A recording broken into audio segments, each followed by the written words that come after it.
Welcome to another episode of Reliance Real Estate Radio. And here's your hosts, Jeff Nevin and Joseph Singsheim. All right. Hey, welcome back, guys. We are on episode number 23, I believe. Getting up there in the numbers, trying to bring you some content. Today is about communication. Just a little bit, since we spoke about words in the last one and phrases and lingo in your real estate business, right, or whatever you're running, I guess, for any business. We want to communicate to get clarity. That's what this one's all about. Things aren't always as they appear to be, right? We're using our eyes, our way of thinking, our minds, and we want to make sure we can convey our message to everybody, just like Jeff and I take a lot of time into making these, so we can convey a message to you to hopefully have you turn around and use that, right? Absolutely. Awesome. So Anthony Robbins, or Tony Robbins, he coined the phrase, right? Clarity is power. It's so how we communicate to each other reflectively and outwardly is basically how we can gain clarity towards each other and actually understand one another, right? Yeah. So it's a very powerful quote, and it can create clarity through your message to others so they can understand better. I think that's the ultimate goal, especially in the sales that we are. I mean, we have to communicate effectively, not only to clients, but to other agents, and so forth. For example, like how many times have you had an experience and it wasn't what you thought it was going to be, but you already had a predetermined what was going to happen? Or how often have you judged somebody in your life and only to get to know them and they're a totally different person from what you thought they were? Yeah, I think having those preconceived or predetermined notions of how an outcome's going to go is good and bad. I mean, definitely we want you reflecting on how the meeting will go or how that, how the podcast or video will go, kind of the outcome of it, right? But you have to be open to many different things that may happen within and during it, not just set on one outcome. Right. Absolutely. So, I mean, we often go through life thinking that we know what's going on, right? I think you can, attribute to that. Absolutely. We have preconceived ideas about the situation at hand and about others, right? That can block us from truly experiencing the moment, actually living in the moment, the gift that moment brings. So we want to make sure that we're present in the moment and not thinking, why isn't it going one way or why isn't it going the other, or how do I steer it in that direction? It should let it play out and be one with that moment. So I think it almost goes both ways, communicating to one person and also listening, and I think Joe will go into that. Yeah, I mean, it might be clear to you what you're speaking about, right? But it may not be clear to the other person on the other end, or the group of people, or whoever's consuming what you're discussing. And what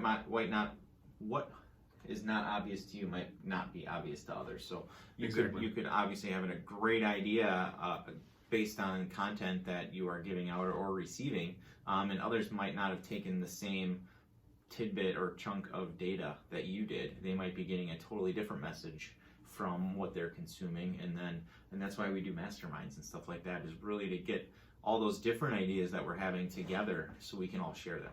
Yeah, absolutely. And I think the best way for the communicator is to simplicity is what empowers that communicator. It frees the recipient from interpretation due to a lack of clarity. Simplifies it, right? Yeah. Make it as simple as possible. And I think we kind of touched base on what was the words, industry words that people may not know what they are, so we have to dumb it down and make it simple for other people to understand. And not even dumb it down, just simplify it, right? So they can clearly understand us, so they don't feel like they have no idea what's going on. Exactly. And if your message isn't clear, it could harm good communications. Complexity can leave your audience lost, leaving them with no choice but to make assumptions, and we obviously don't want that. Simple and clear direction produces high quality results. Yeah, clear and concise messaging, right, is the key to convincing others to take action. We don't want to lie or say something that might be not true to convince others to take action. We want it to be clear so they can understand it, and if they want to take action, then take action. This works with business. This works with relationships. This works with just about everything. Ad copy for any ads that you may be running. You want to be as clear as possible so the people that want to take action can take action and understand what's going to happen when they do. Yeah. It's no secret that business leaders are often frustrated, or even individuals are frustrated with the lack of understanding when they feel they've provided explicit direction to others, maybe giving them a task to do, or what am I supposed to do with a lead that comes in, or telling your children to do something, even for that matter. You can feel the frustration if you're not very clear on the expectations that you want based on the communication that is happening in that very moment. Yeah, absolutely. And I mean, I believe the frustration comes from the failure of communication, which is often caused by the lack of clarity, as Joel was talking about. Take the garbage out. Yeah, right. Simple. So they throw it in the garage and it doesn't even make it to the trash can. Right. Because they took it out.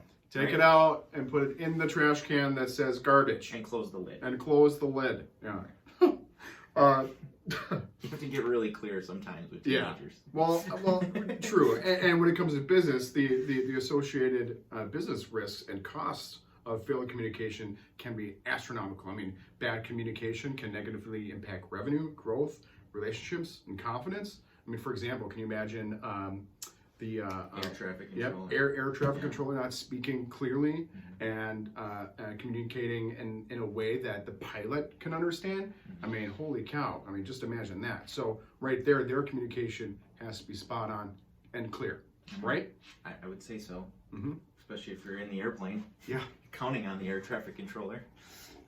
So knowing your audience, right, and setting your own expectations as the communicator, meaning we need to know what's going on, and we as the communicator have to figure out what we're and who we're speaking to at that very moment. So humans are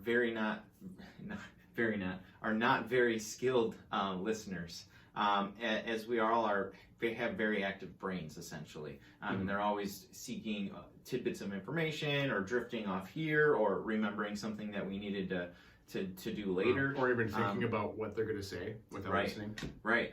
There's tons of distractions that are going on at every point in time. I mean, just, from a standpoint of going on the internet and looking at like Facebook, mail, just checking your computer, you get over 30,000 decisions per day that you have to make, whether or not to scroll further, or delete the email, or move on to the next task.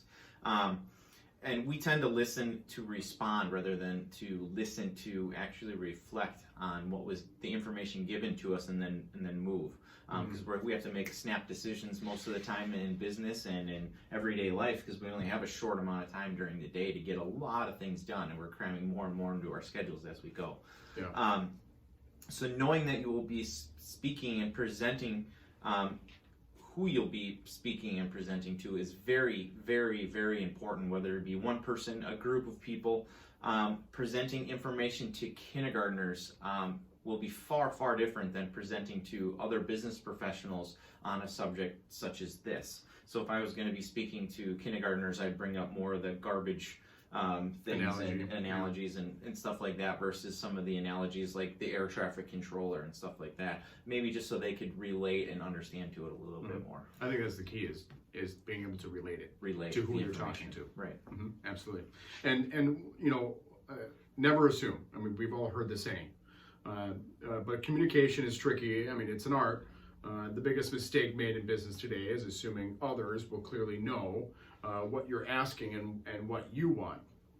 For critical communicators, it's important to follow up with maybe a memo or an email. Yeah, if it's a larger thing or a task that they're set up to do. Because I think, isn't it where humans only retain like a certain percent? It's not the full percent of reading what you say. Or maybe they're just really excited to get going on the task that you gave them, and they just dive in and forget the back half of what you were talking about, right? Because their brain started focusing on, I know exactly what to do. I'm really excited. I've been thinking about this for weeks, and I'm just going to jump in and do it. And all of a sudden you forget the back half of whatever Jeff just told me to do. Yeah. And, I'm shoulders deep in doing it. And I'm like, well, what was the rest of what I was supposed to do? Right. And then that email and follow up, it's there.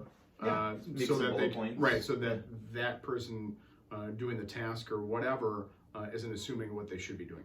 Well, and then it conveys your task with clarity, right? Yep, absolutely. I mean, the results may require sharpening in the message or providing clarifications to ensure the message is clearly understood. Mm-hmm. So we eliminate the assumption. And I think, if someone is directing a message at you or a task at hand, I think never assume as well from your standpoint, just like he said, providing clarifications to ensure the message is clearly understood. That would mean, from my standpoint, if Jeff was giving me something to do, that maybe I should ask a few questions if I'm not completely sure, not just assume the outcome of whatever task that Jeff gave me, right? Yeah. So we tend to ask a lot of questions around, like, what was that you exactly wanted me to do? Or how would let's say, like, our buyer agent Matthew, how would he respond to that? And, what kind of questions do you think he'd ask, to kind of preempt those questions and figure it out so we can communicate clearly to him what we're expecting. And I think he does the same with us, is, ask a lot of questions up front, so when he sets out to do the task at hand, it's done, with clarity, right? Right. So just remember, things can seem one way when it really isn't. It can really be something completely different.